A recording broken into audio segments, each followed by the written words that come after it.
Levanta sua Bíblia. Se você está com o seu celular, levanta também, não fica com vergonha. Né? Eu normalmente sento lá no fundo, aí eu vejo os irmãos que estão com Bíblia fazem assim, os irmãos que estão com o celular fazem assim. Então levanta sua Bíblia aí e diga assim: essa é a minha Bíblia. Eu sou o que ela diz que eu sou. Eu tenho o que ela diz que eu tenho. E eu posso o que ela diz que eu posso. Abrirei meu coração. Deixarei a palavra de Deus entrar. E nunca mais serei o mesmo. Aleluia. Amém, queridos? Vamos ler Filipenses capítulo 4, versículo 4.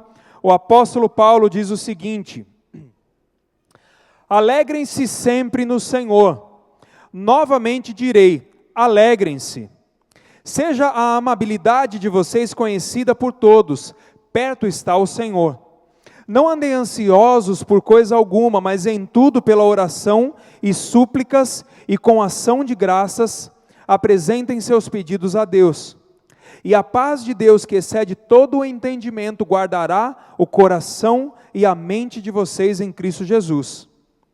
Finalmente, irmãos, tudo que for verdadeiro, tudo que for nobre, tudo que for correto, tudo que for puro, tudo que for amável, tudo que for de boa fama, se houver algo de excelente ou digno de louvor, pensem nessas coisas.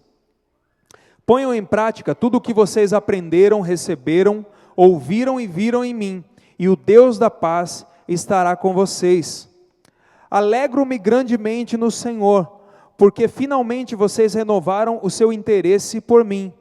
De fato, vocês já se interessavam, mas não tinham oportunidade para demonstrá-lo. Não estou dizendo isso porque esteja necessitado, pois aprendi a adaptar-me a toda e qualquer circunstância. Sei o que é passar necessidade, sei o que é ter fartura. Aprendi o segredo de viver contente em toda e qualquer situação, seja bem alimentado, seja com fome, tendo muito ou passando necessidade. Tudo posso naquele que me fortalece. Tudo posso naquele que me fortalece. Apesar disso, vocês fizeram bem em participar de minhas tribulações. Como vocês sabem, Filipenses, nos seus primeiros dias no Evangelho, quando parti da Macedônia, nenhuma igreja partilhou comigo no que se refere a dar e receber, exceto vocês. Pois, estando eu em Tessalônica, vocês me mandaram ajuda não apenas uma vez, mas duas, quando tive necessidade. Não que eu esteja procurando ofertas, mas o que pode ser creditado na conta de vocês. Recebi tudo, e o que tenho é mais do que suficiente. Estou amplamente suprido, agora que recebi de Epafrodito os donativos que vocês enviaram. São uma oferta de aroma suave, um sacrifício aceitável e agradável a Deus. O meu Deus suprirá todas as necessidades de vocês, de acordo com as suas gloriosas riquezas em Cristo Jesus. Você pode repetir comigo esse último versículo? O meu Deus suprirá todas as minhas necessidades, de acordo com as suas gloriosas riquezas em Cristo Jesus. Amém, querido? Vamos orar. Querido Deus, nós agradecemos a Ti, Senhor, pela Tua palavra, nós agradecemos a Ti, Senhor, pela Tua presença, e nós apresentamos, Senhor, eu apresento a Ti, Senhor, essa palavra, apresento a Ti, Senhor, a minha vida, Pai, me coloco atrás da Tua cruz, Senhor, e clamo a Ti nesse momento, Pai, que o nosso coração seja, Senhor, terra fértil para a Tua palavra, para a semente da Tua palavra, que a Tua palavra, Senhor, possa florescer, Senhor, na nossa vida, Senhor, e operar a transformação a que veio, Pai, em nome de Jesus, que apenas o Teu Espírito, e pelo poder do Teu Espírito, a Tua palavra chegue a nós nesta noite, em nome de Jesus, em nome de Jesus. Amém, querido? Olha para quem está do teu lado e diga assim: Deus me livre. Não, olha para ele e diga assim: Deus me livre de ser feliz.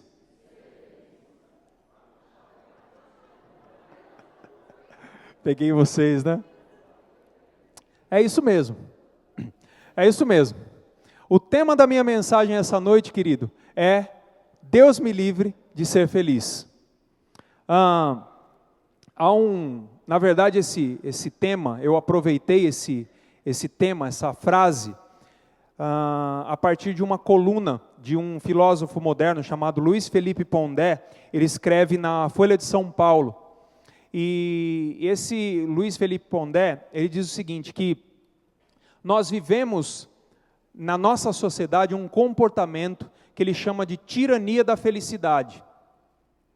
Ou seja, há um comportamento e há um padrão de felicidade no nosso meio, na nossa sociedade, que no fundo, não tem absolutamente nada a ver com a felicidade que a palavra de Deus nos propõe.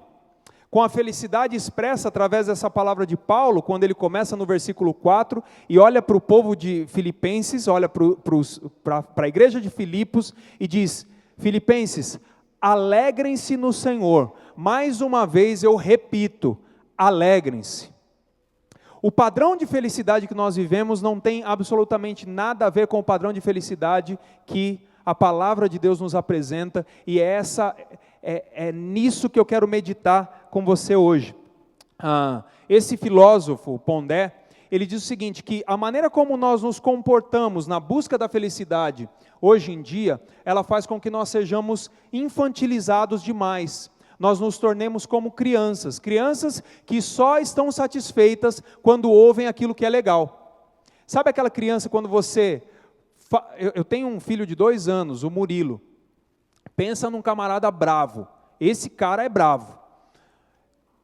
Quando a gente fala alguma coisa que ele não quer, que ele não gosta, ele dá um piti. Ele grita, ele bate na mesa e tal, né? E nós, muitas vezes, nós estamos agindo dessa maneira. Está tudo bem entre nós somos grandes amigos, nós somos felizes, até o momento em que você está falando tudo aquilo que me agrada. Enquanto você está falando tudo aquilo que me agrada, está tudo legal. No momento em que você me disser alguma coisa que não me agrade, então eu não sou mais feliz. Então eu não quero mais. Qualquer coisa que aconteça contrariamente à nossa vontade, à nossa expectativa, nós nos tornamos infelizes. De modo que nós conseguimos, num mesmo dia, nos tornarmos completamente felizes e completamente infelizes conforme as circunstâncias.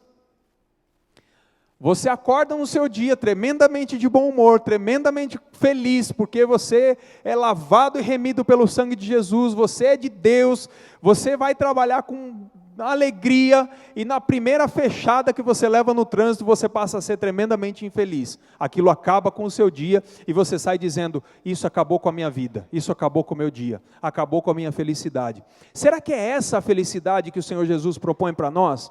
A felicidade que é tão etérea, que passa com tão pouca coisa? Será que é essa a felicidade que a palavra de Deus propõe para nós? Mediante isso, querido, eu te faço uma pergunta. Você é feliz? Você se acha uma pessoa feliz? Agora, se você se acha uma pessoa feliz, eu te faço uma outra pergunta. Por que então que nós, que nos achamos felizes, somos tão insatisfeitos? Você já percebeu que todo dia você tem alguma coisa para reclamar? Você já percebeu que no decorrer do seu dia, sempre tem aqueles momentos em que você reclama de alguma coisa, em que você reprova alguma coisa, que você não gosta de alguma coisa, que alguma coisa incomoda você profundamente, você passa a não estar mais satisfeito, a não estar mais feliz com aquilo? Se a gente diz que a gente é inteiramente feliz, por que é que a gente é tão insatisfeito? Eu respondo para você, eu acho que a gente é muito insatisfeito, porque a gente ainda não aprendeu qual que é o padrão de Deus para a nossa felicidade. Nós não crescemos, nós não avançamos nisso ainda, porque nós ainda estamos sob influência de uma sociedade que a felicidade é isso que está aí, e nós vamos falar um pouquinho sobre isso. Nós sofremos uma influência de uma felicidade, de um estímulo a ser feliz, que é bem diferente daquilo que a gente vê na palavra de Deus. E é isso que eu gostaria que nós confrontássemos hoje. O que o mundo tem nos proposto como felicidade e o que Jesus e a palavra de Deus, a Bíblia Sagrada, tem nos proposto como felicidade. O que é felicidade para o mundo? No que as pessoas hoje, na nossa sociedade, dizem que é felicidade? No que elas baseiam a sua felicidade?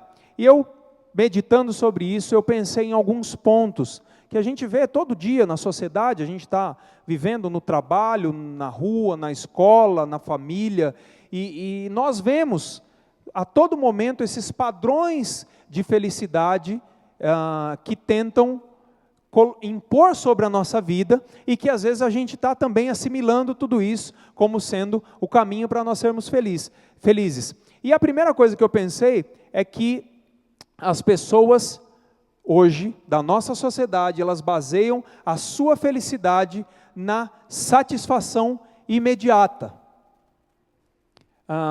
Eu acredito que a nossa ex-candidata aí à presidência, Marina Silva, eu acredito que ela perdeu a eleição, entre muitas coisas, por um motivo que eu achei assim, que ela deu um tiro assim no pé.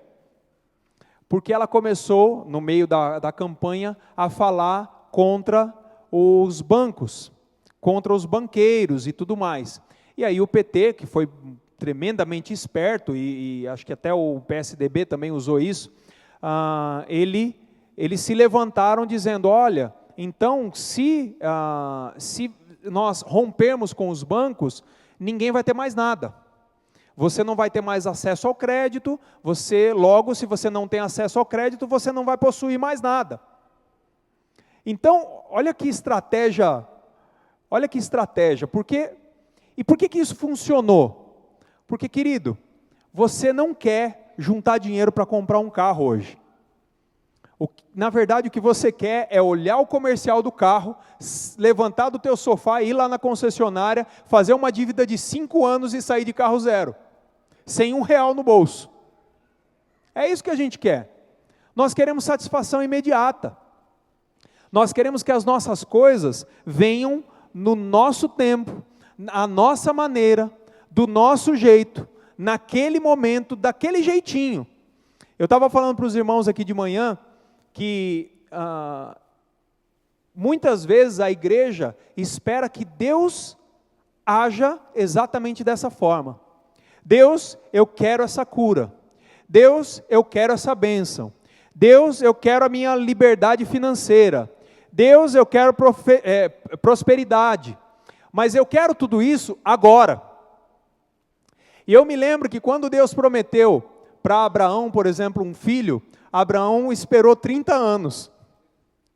Você já imaginou se Deus chegasse para você e dissesse assim: filho, sabe essa promessa que você está me pedindo?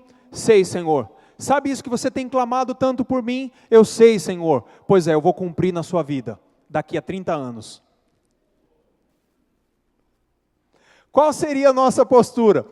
Eu acho que a maioria de nós agiríamos como o Luiz Felipe Pondé diz. Nós íamos nos portar tal como crianças, de forma que nós ficássemos bravos diante de Deus, e você dissesse: Senhor, mas 30 anos é uma vida.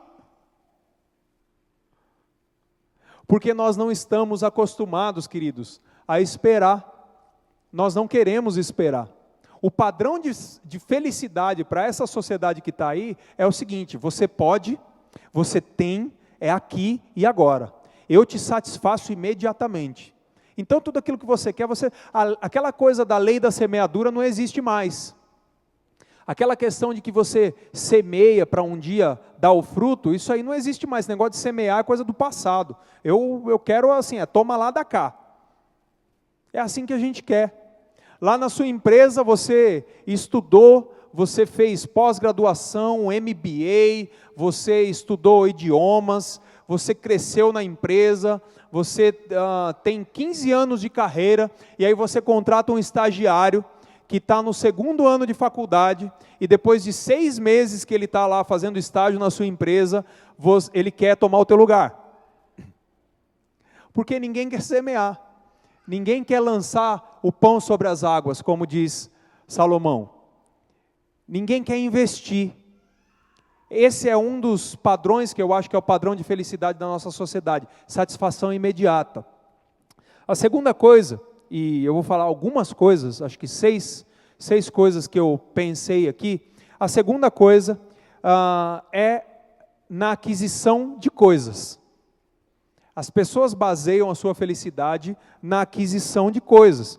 Existe hoje uma coisificação, se é que eu posso dizer assim, da vida. Tudo são coisas. Eu sou o que sou, eu tenho valor por causa daquilo que eu tenho. É isso que a mídia tenta impor para nós, né? Você assiste televisão e a televisão, na verdade, a mídia, os amigos, enfim, a nossa sociedade, estão dizendo para nós o seguinte, que quanto mais nós temos, quanto mais coisas nós possuímos, mais nós temos valor.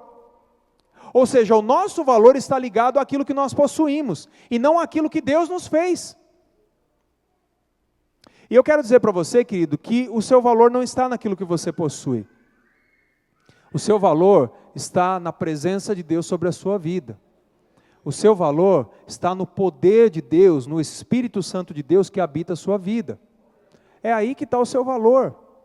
Tem um comercial de desodorante, que o camarada, acho que todo mundo deve ter visto esse comercial, o camarada está lá todo bonitão, num carro bonitão, esperando uma mulher bonitona, e aí chega um assaltante do lado dele. Ele fala, me passa a sua beleza. E aí o cara tira como que uma máscara e fica feio que dói, né? E aí ele fica apavorado, porque a mulher está para entrar no carro, e aí ele pega o desodorante e passa nele. E quando ele passa o desodorante, a mulher entra e acha o máximo. Então, na verdade, o que tem valor não é ele, seja feio ou seja bonito. O que tem valor é o desodorante que está nele. Esses comerciais que mostram um cara feio, que nem diz um amigo meu, mal assombrado dentro do carro, fora do carro, e mostra um cara bonitão dentro do carro, estão querendo te dizer isso, querido. Estão querendo dizer que que as coisas, na verdade, são uma extensão de você. Que você precisa ter coisas para você ser alguém. Essa é a sociedade que nós vivemos. As coisas acabam se tornando uma espécie de extensão nossa. Eu já falei isso aqui. Às vezes você dá um vacilo no trânsito, bate no carro de alguém, e o camarada sai de dentro do carro, colocando a mão na cabeça e olha para você e diz, olha o que você fez comigo. Como se você tivesse batido nele e não no carro. Porque as coisas que nós temos passam a ser uma extensão. A sociedade começa a dar valor para nós a partir dos lugares que nós frequentamos, da roupa que nós vestimos, do carro que nós andamos, ainda que seja financiado em 50 meses. Isso ninguém sabe, isso você não fala para ninguém, você só chega desfilando de carrão, né? E ninguém sabe o quanto está duro, está difícil para pagar todo mês. E a sociedade quer dizer para a gente que isso é o que há. Isso é felicidade. O que importa é que você tenha coisas, e quando você tiver coisas, você também tem valor. Ok, queridos? Terceiro ponto, na ostentação. A sociedade de hoje baseia a sua felicidade na ostentação, porque nós não somente estamos satisfeitos em ter as coisas, mas nós precisamos mostrar para todo mundo que nós temos as coisas. Você quer ver um exemplo disso? Isso é retórica, tá? Não é para você fazer isso agora. Mas se você pegar o teu celular agora e abrir o Facebook, você vai ver um monte de exemplo disso que eu estou te dando. E o que é interessante é que nós vivemos também uma época que é, na verdade, a ostentação do falso, a ostentação do que é do fake, né? Ou seja, o que as pessoas fazem? O camarada vai num evento de automóveis, por exemplo, e tira a foto dentro de um Camaro. Põe o óculos escuro, tira aquela foto linda, maravilhosa e põe logo aonde? Facebook. Porque afinal de contas, nós não precisamos apenas ter, mas se a gente puder ostentar um pouquinho, já está legal. Já está de bom tamanho. A gente gosta de mostrar para os outros aquilo que a gente tem, mesmo que seja falso. camarada compra aquela camiseta daquela marca famosa, não vou fazer propaganda de ninguém aqui, mas ele compra aquela camiseta daquela marca famosa, com um nome gigante assim na frente, e aí ele tira aquela selfie no espelho, né? E dali já vai para o Facebook. E aí todo mundo olha para aquilo e fala, puxa, ele comprou aquela camiseta de R$200, e mal sabe que você comprou na 25 de março e pagou R$15 na barraquinha. Porque afinal de contas, o que vale é ostentar. O que vale é mostrar. Porque você acha que quando você mostra que você tem alguma coisa também, você é alguém. Não é isso que a gente faz, querido? Eu estou falando alguma coisa do outro mundo aqui? Não? Que vocês estão com uma cara assim para mim? Amém? Então, querido, a gente não se contenta só em ter. Se a gente não puder ter e mostrar que tem, já está bom. Esse é um outro padrão de felicidade que a sociedade tenta impor. E um outro padrão ainda, uma outra questão, uma outra coisa em que a sociedade baseia muito a sua felicidade, são nos relacionamentos. Nós passamos a ser mais ou menos felizes de acordo com o relacionamento, ou melhor, de acordo com as pessoas com quem nós nos relacionamos. Eu acho uma coisa interessante, e quem nunca fez isso aqui, que atire a primeira pedra, inclusive eu, quando nós estamos em algum evento, aqui na igreja, por exemplo, vamos supor que vem aqui sei lá, fala o nome de um artista gospel famoso aí. Thales Roberto, quem? André Valadão. Vamos supor que vem aqui o André Valadão. Nós tivemos um culto aqui que, no lugar da Fernanda, o André Valadão ministrou louvor. Depois do culto, querido, tem tanta gente querendo tirar foto com ele. Tem um monte de gente querendo tirar foto com ele. E aí você dá aquele abração assim no André Valadão. E aí você posta no Facebook, meu parceirão. Meu amigão. E o André Valadão nem sabe o seu nome. Talvez ele até tenha te perguntado por educação naquela hora da foto ali, mas em 2 minutos depois ele já esqueceu. A gente faz isso, querido, e a gente posta no Facebook, achando que estando ao lado, ou pelo menos mostrando um pretenso relacionamento, estando ao lado, numa foto, estando ao lado de uma pessoa que você supostamente conhece, ou que supostamente conhece você tem mais valor. Nós começamos a achar que as pessoas que nós damos muito valor vão se impressionar se nós estivermos ao lado de alguém que a gente dá valor também.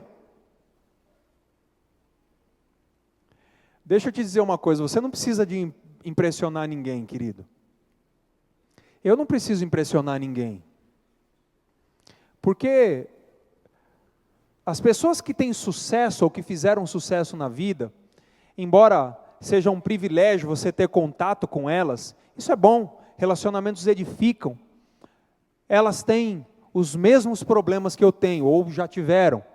Elas têm as mesmas deficiências que eu tenho, os mesmos pecados que eu tenho.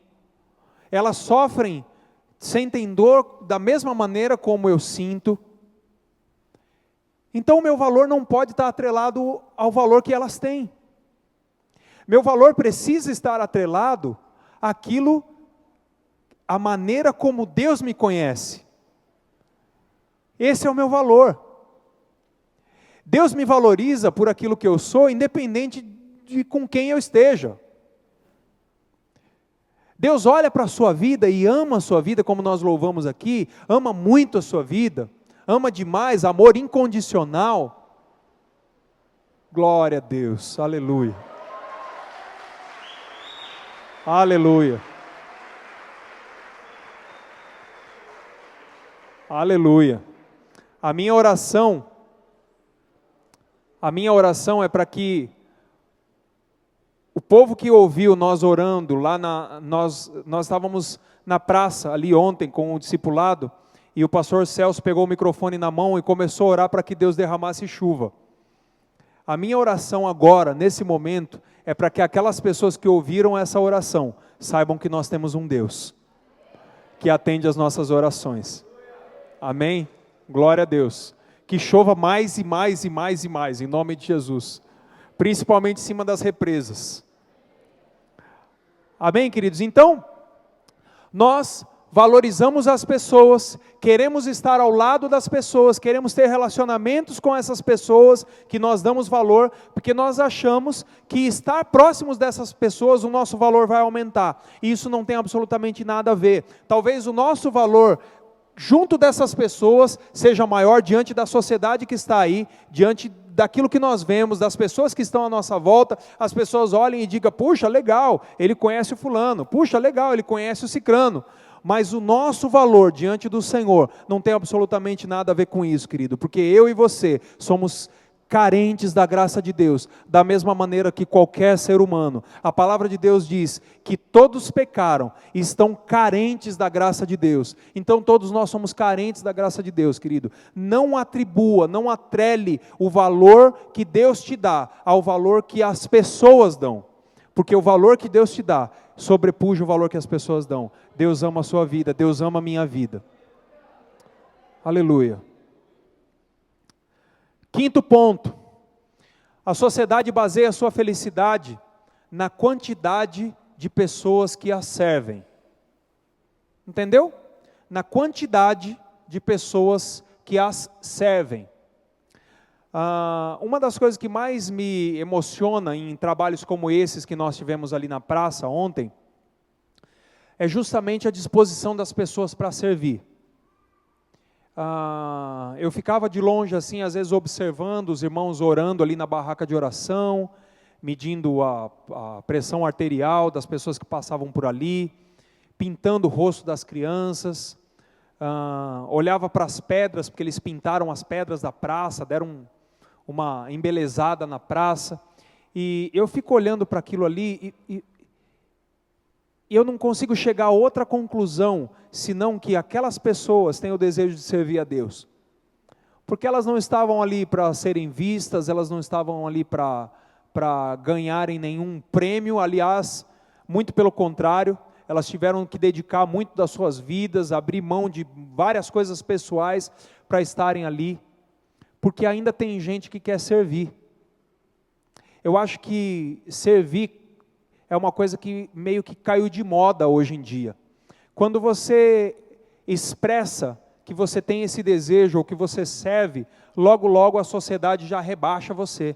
Logo logo a sociedade já acha que você, afinal de contas, se você é um camarada que está ali para servir, então você não serve, né? Ou seja, você tem que ficar ali. E os papas aí da liderança têm, nos últimos anos, falado muito sobre isso, que uma das grandes características que um líder pode ter é justamente ser um líder servo. As pessoas têm, os autores têm defendido muito isso. Por quê? Porque as pessoas acham, a sociedade acha de fato, que quando você sobe o nível, seja social, seja profissional, você deixa de servir, você deixa de ser servo, isso não cabe mais a você. E é justamente o contrário. Eu, infelizmente, querido, vejo muito isso acontecendo nas igrejas. Porque o que acontece muitas vezes nas igrejas? As pessoas chegam às vezes para nós e dizem assim: pastor, eu estou chegando aqui nessa igreja agora, eu gostei muito dessa igreja, eu quero ficar aqui nessa igreja, mas tem o seguinte, pastor, essa igreja aqui tem uma deficiência aqui, ó. A pessoa já chega, né? Essa igreja aqui ela tem uma deficiência aqui, ó, e olha, pastor, eu fui chamado para esse ministério, pastor. Deus derramou um dom na minha vida para exercer esse ministério aí, ó. Esse coral aí, ó, tá bem mais ou menos aí, ó. Mas eu canto, pastor, se você vê eu cantando, você precisa de ver que maravilha. Faz um teste comigo para você ver. E as pessoas chegam, e aí quando você chega para ela e fala assim: querido, tudo bem, vamos lá. vamos trabalhar um pouquinho, vamos dar uma oportunidade, olha, tem um ministério aqui que realmente está carecendo de pessoas para trabalhar, e olha, se você diz que você é chamado para isso, vem cá, vamos trabalhar. Imediatamente, a pessoa chega e fala assim, bom, tá bom, pastor, eu vou apresentar para você o meu projeto. O meu projeto é esse, eu preciso de 5 pessoas para me ajudarem com isso, eu preciso de uma secretária, aliás, quem é a secretária da igreja? É uma tal de Samanta, né? Qual é o telefone dela que eu vou precisar muito da ajuda dela, né? E eu preciso de um auditório, pastor, eu preciso de um auditório que tenha pelo menos uns 50 lugares, porque você sabe, né, pastor, a gente só tem 2 pessoas no ministério, mas esse ministério é muito procurado, né, e eu faço muito sucesso nesse ministério, então eu preciso de um lugar com no mínimo 50 lugares. E as pessoas começam, elas se propõem a servir, mas elas querem, na verdade, serem servidas. Elas querem o mérito, mas elas querem, no fundo, apenas serem servidas. Então, querido, um dos grandes desafios que nós temos como servos de Deus, como igreja de Deus, é erguer novamente essa virtude de servir no meio da igreja, e que isso seja levantado de tal forma que o servir se torne uma coisa tão importante, que quando nós estivermos no nosso trabalho, quando nós estivermos na nossa empresa, na nossa escola, faculdade, onde quer que nós estejamos, as pessoas olhem para nós e vejam o quanto é importante, o quanto é um privilégio nós podemos servir. Amém, querido? Então, o 5º ponto que eu acho é que a sociedade se baseia muito... Obrigado, querido. É da chuva já, não?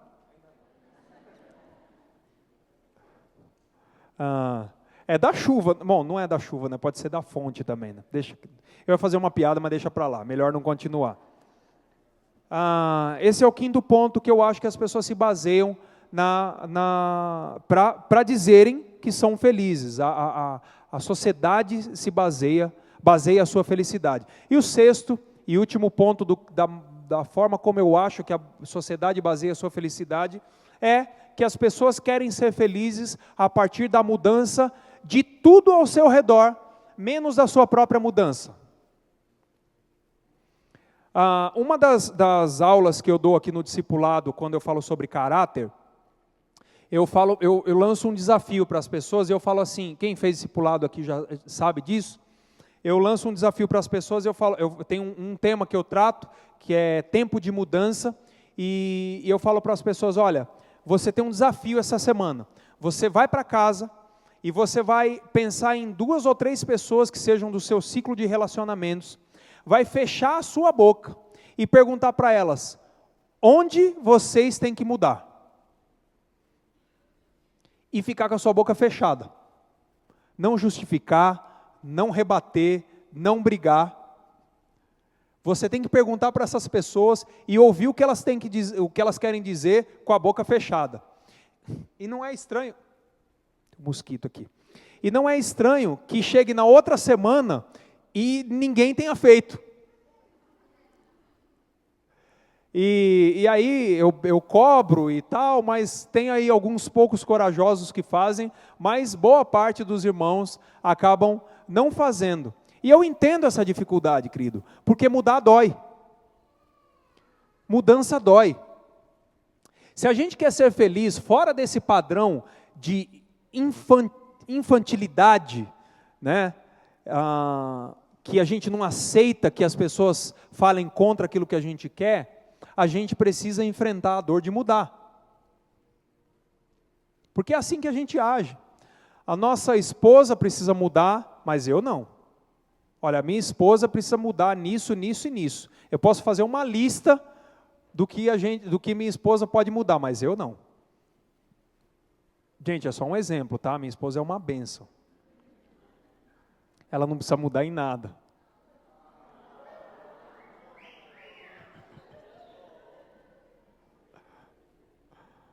Vou ganhar um lanche hoje, domingão. Ela vai pagar o café. Mas a gente é capaz de fazer uma lista daquilo que as pessoas podem mudar. Você chega na igreja e diz assim, a igreja tem que mudar nisso. Você chega no seu trabalho e você diz assim, olha, essa empresa não vai para frente por causa disso. Tudo tem que mudar, menos você, querido. Pessoas entram e saem de relacionamentos a todo o tempo, e quando você pergunta, eu atendo casais de namorados, eu atendo bastante, né? E casais casados também. Mas, e aí quando você atende essas pessoas e você fala assim, mas por que vocês terminaram o relacionamento e tal? Não, olha, porque pastor, eu não aguento mais. Olha, ele tem isso, ele faz aquilo outro e tal, ele joga bola 7 vezes por semana, eu não aguento mais isso, como é que eu vou casar com um cara que joga bola 7 vezes por semana, eu vou ficar sozinha dentro daquela casa, isso não pode acontecer. Eu até acho que um cara desse tem que mudar mesmo, né? Um cara desse tem que parar de jogar bola pelo menos metade da semana se ele quer casar, né? Mas, a hora que você para e fala assim, você, querida, aonde você tem que mudar? Já começa a gaguejar. Porque a gente é mestre em fazer isso, querido, em olhar para os outros e acertar onde as pessoas têm que mudar. Mas a gente tem uma tremenda dificuldade de olhar para nós mesmos e dizer assim, eu errei, eu erro nesse ponto, eu faço isso durante tantos anos dessa mesma maneira, mas hoje o irmão que me falou tal coisa me abriu os olhos. A primeira coisa que a gente já faz é dizer que aquele irmão é do diabo. Porque Deus não falou comigo isso. Eu faço isso há 10 anos, Deus não falou comigo isso. Como é que falou através dele? Deus tem o seu tempo, é melhor mudar logo. Não é mesmo, querido? Então, não se preocupe com aquilo que os outros têm que mudar, querido. Seja você a mudança. Olhe para você, para a sua vida, e ouse chegar diante de Deus e perguntar, Deus, está aqui a minha vida. Eu estou apresentando todos os meus hábitos, eu apresento todas as minhas palavras, eu apresento todas as minhas atitudes. Agora, Senhor, me revela onde é que eu tenho que mudar. Você tem coragem de fazer isso? E se Deus falar, você vai ter coragem de mudar? Vai doer, mas nós precisamos mudar. Então, esses são os padrões, esses são os modelos de felicidade segundo a nossa sociedade. Agora, nós lemos um texto que Paulo começa dizendo, seja alegre. Ó Filipenses, alegrem-se, e eu vou falar mais uma vez, alegrem-se. Sejam felizes. E aí Paulo começa a descrever aquilo que eu entendi ser o padrão que nós precisamos seguir se nós quisermos verdadeiramente sermos felizes. A primeira coisa que eu notei na palavra de Paulo, os versículos 11, 12, 13 e 14, Paulo vai dizer o seguinte, eu aprendi a viver contente em toda e qualquer situação. Sabe o que Paulo está me dizendo? Quando ele olha para mim, ou quando ele escreve, né, na palavra de Deus, que ele sabe viver tanto quando ele passa fome, como quando ele tem em abundância. O que Paulo está querendo dizer para nós isso? Primeira coisa, se Paulo passou por isso, ou melhor, se Paulo diz que ele sabe viver tudo isso, é porque ele passou por isso. Então eu quero te dizer, querido, que um dos padrões de felicidade da palavra de Deus é que a nossa felicidade, a felicidade quando vem do Senhor Jesus para a nossa vida e nós somos realmente felizes, essa felicidade não é abalada quando coisas ruins acontecem. Você concorda comigo que passar fome é ruim? Não sei se todos aqui já passaram, mas passar fome é ruim. Estava conversando com o pastor Álvaro hoje, né? E o pastor Álvaro falou, nossa, dá uma vontade de mastigar alguma coisa de vez em quando, porque por enquanto ele só está tomando sopinha. Né? Vocês viram que ele está fininho, né, gente? Logo, logo até eu vou estar... Então, passar fome é ruim. É lógico que é ruim. E Paulo passou fome. e passando fome, hoje ele chega ao ponto de dizer assim, olha, eu aprendi a passar fome e aprendi a ter muito, e eu sei, tanto numa situação quanto na outra situação, em qualquer circunstância, eu consigo ser feliz. Lembra do que eu falei lá no começo? Que a nossa felicidade muda durante o dia, que a gente é feliz de manhã e depois não é mais feliz à noite? Tem alguma coisa de errado, querido, quando a gente compara com essa felicidade que Paulo nos expõe aqui. Porque a felicidade que Paulo nos expõe é a felicidade que não se abala. Eu não estou dizendo que você não deva ficar de vez em quando bravo, que você perca a estribeira de vez em quando, mas isso não deve abalar profundamente a felicidade que o Senhor Jesus derramou sobre a sua vida, querido. Isso é fato. O raciocínio da lei diz o seguinte, que quando nós fazemos coisas boas, nós colhemos coisas boas. E quando nós fazemos coisas ruins, nós colhemos coisas ruins.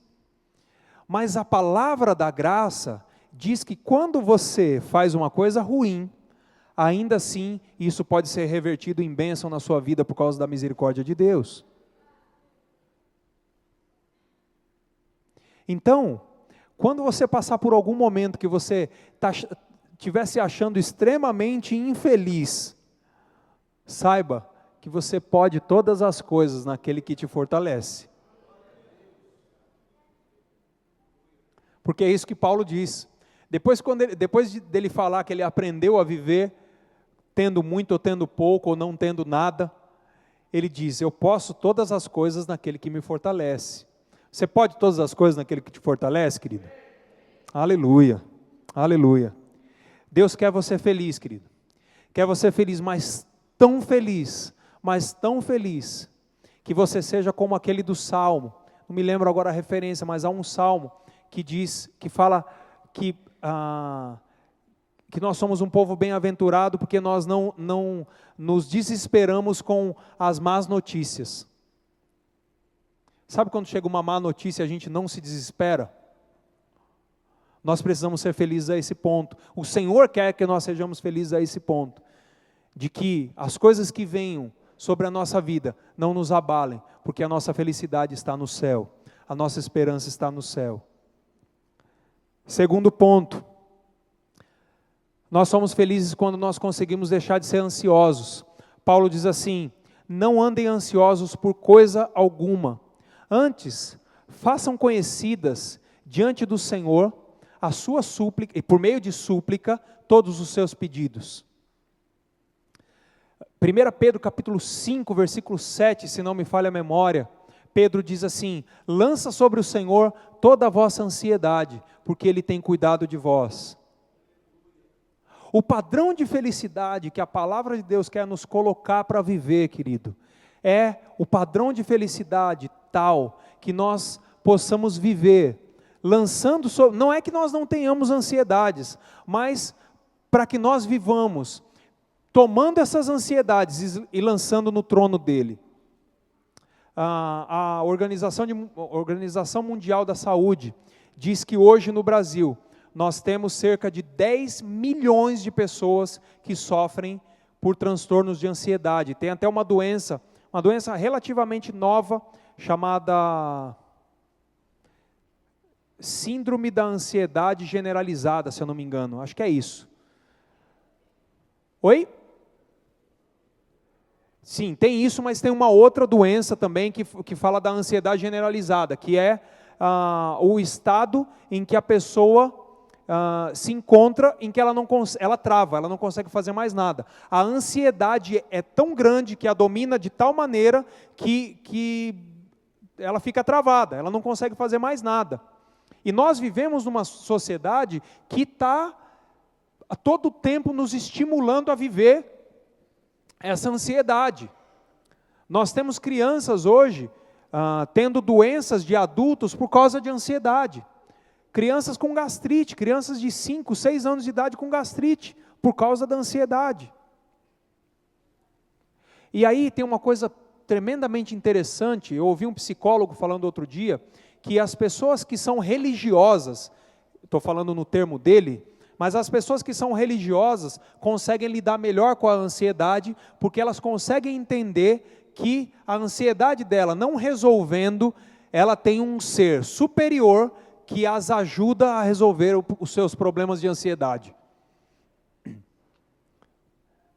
São as pedras clamando, não é mesmo? São as pessoas que não conhecem a Jesus entendendo que o fato de nós termos o Senhor Jesus na nossa vida nos ajuda a vencer a ansiedade. A ansiedade, ela nos afasta de Deus. Ela nos afasta de Deus porque quando nós somos muito ansiosos, nós queremos agir antes de Deus. Nós tomamos das mãos de Deus ao invés de colocarmos nas mãos de Deus. Nós queremos então tomar as nossas providências ainda que nós não tenhamos forças para isso. Nós queremos tomar as nossas providências, querido. Mas eu quero te dizer o seguinte: se você se preocupar, ou se você não se preocupar, o cuidado de Deus na sua vida não altera. O cuidado e a mão de Deus sobre a sua vida não muda, porque Deus não muda. Não adianta nada, querido, você ser tão ansioso a ponto de querer resolver todas as coisas e se afastar de Deus, porque Deus cuida de você. Deus cuida do seu trabalho, Deus cuida da sua família, Deus cuida de você, querido. Lança a tua ansiedade nas mãos dEle, Deus cuida da sua saúde. A vontade dEle é sempre o melhor, e quando nós acreditamos nisso, e acreditamos que a vontade de Deus instaurada sobre a nossa vida é o melhor dEle para nós conseguimos deixar de ser ansiosos. Então, Deus cuida de você, querido. Você quer ser feliz conforme o exemplo de Paulo? Para um pouquinho de ser ansioso.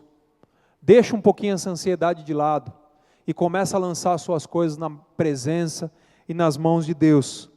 Terceiro ponto, que eu acho que Paulo está defendendo a felicidade, baseado nessas palavras, defendendo a felicidade baseada nessas palavras de Paulo. Nós somos felizes quando nós conseguimos desfrutar da paz de Deus. Logo depois de Paulo falar da ansiedade, ele diz o seguinte: e a paz de Deus, que excede todo entendimento, guardará o coração e a mente de vocês. Tem gente ficando maluca por causa de ansiedade. E aí quando você lança a sua ansiedade diante de Deus, Ele retribui com a paz sobre a sua vida.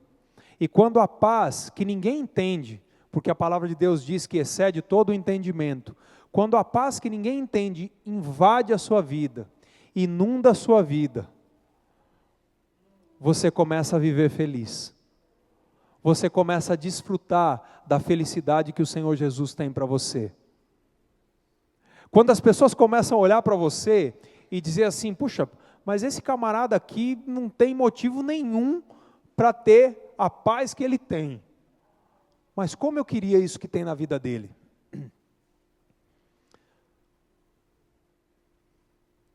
Você pode desfrutar da paz do Senhor, querido. Você pode ser feliz desfrutando desse estado de coisas que faz com que você não fique agitado por nada. Eu não estou falando de personalidade, eu estou dizendo de preocupação, estou falando daquela coisa que nos tira o conforto, nos tira a paz. A paz de Deus que excede todo o entendimento, vai guardar os nossos corações.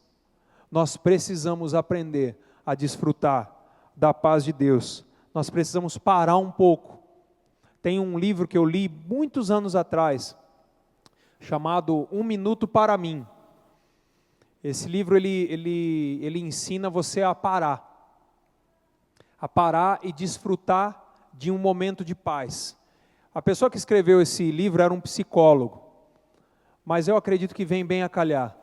Às vezes a gente precisa parar um pouquinho e começar a entender que Deus está derramando paz sobre a nossa vida. Desacelerar um pouco. As coisas vão se resolver, querido. Se elas tiverem que esperar 5 ou 10 minutos, elas não vão deixar de se resolver por causa disso. Apenas aprenda a desfrutar da paz do Senhor, que Ele está derramando a todo momento na minha e na sua vida, e a gente não usufrui, a gente não aproveita. e aí nós vamos ser felizes. Quarto ponto, que é uma atitude de Paulo, que eu acho que pessoas felizes têm que ter esse tipo de atitude. Saiba reconhecer as pessoas que te deram a mão, as pessoas que de alguma maneira te ajudaram, as pessoas que deram o ombro para que você chorasse, as pessoas que deram uma palavra de bênção sobre a sua vida. Paulo olha para os filipenses e durante toda a carta de Paulo aos filipenses, ele está o tempo todo agradecendo, reconhecendo. Ele fala assim, olha, eu estava em Tessalônica, até em Tessalônica, por quê? Porque Tessalônica era uma cidade muito rica. Ele fala, até eu estando em Tessalônica, vocês não deixaram de me ajudar. E eu reconheço isso porque eu sei também que o que vocês fizeram por mim, não foi só vocês que fizeram, isso foi creditado na sua conta diante de Deus. Paulo sabia reconhecer as pessoas.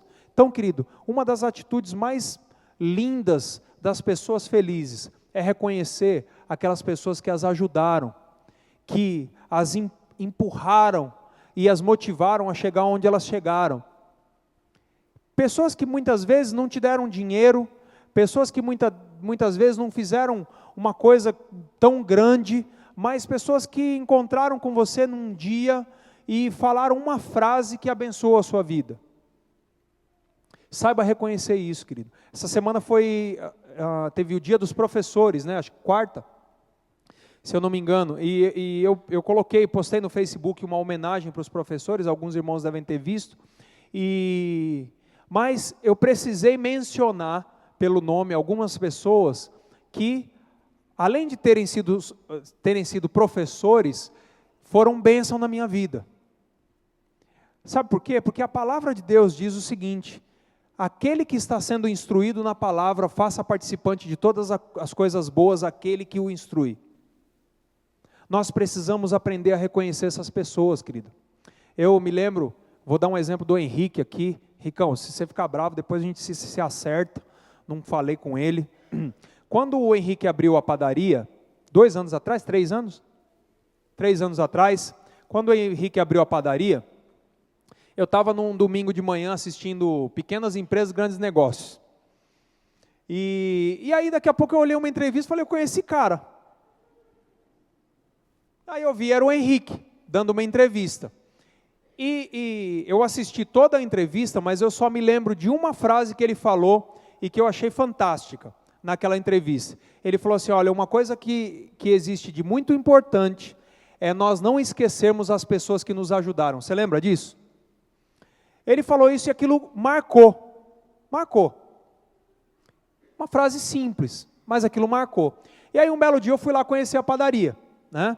Não pude ir no culto de inauguração, porque eu estava viajando só para variar um pouquinho, né? Viajo mais que nota de R$2. Mas aí um outro dia eu fui lá e peguei o cardápio. E quando eu peguei o cardápio das pizzas, eu vi que ele estava colocando em prática aquilo que ele tinha dito. Porque o cardápio que ele colocou das pizzas, o nome das pizzas eram o nome das famílias que ele reconhecia como pessoas que fizeram parte da história dele e tudo mais. Então tinha lá um monte de família, não vou citar aqui para não correr o risco de pisar na bola, mas tinha o nome de várias famílias, não é isso, Henrique? Então, atitudes desse tipo são atitudes, querido, de pessoas felizes, pessoas que reconhecem as pessoas que nos deram a mão. Aprenda a reconhecer, querido, não seja ingrato. Saiba que as pessoas que te deram a mão foram pessoas enviadas por Deus. Foram pessoas que Deus colocou naquele momento, naquela situação na sua vida, para ser a presença de Deus e para ser o representante da palavra de Deus naquele momento. Valorize isso é muito importante na nossa vida, querido. É muito importante, saiba reconhecer as pessoas que te deram a mão. E por último, quero terminar aqui. Tenha certeza, as pessoas que são felizes, tenha certeza do suprimento de Deus. Elas sabem que aquilo que vem sobre a vida delas não depende de dinheiro, não depende de prestígio, não depende de inteligência, não depende de privilégios. Aquilo que vem sobre a vida delas depende da presença de Deus sobre a sua vida, porque o suprimento vem de Deus. E aí Paulo diz no versículo 19, o meu Deus suprirá todas as necessidades de vocês, de acordo com as suas gloriosas riquezas em Cristo Jesus. Davi disse, fui moço, hoje sou velho, mas jamais vi um justo mendigar o pão, ou melhor, jamais vi um justo desamparado, ou a sua descendência mendigar o pão. Deus não te abandona, querido, e isso nos faz tremendamente felizes. Deus é o Deus que supre a sua necessidade, seja ela qual for, porque não existe milagre grande para Deus, não existe nada grande demais para Deus. Ele é aquele que supre a sua necessidade, querido. Se a felicidade que eu tiver disponível para a minha vida for a felicidade que o mundo tem imposto, que é aquela felicidade onde nós precisamos ter muitas coisas, ter muitos relacionamentos com pessoas prestigiadas, onde nós precisamos ter satisfação imediata, se é essa felicidade que existe para mim, então, voltando para o começo, Deus me livre de ser feliz. Mas se a felicidade de Deus for baseado nisso tudo que Paulo diz, então eu quero essa felicidade para a minha vida, em nome de Jesus.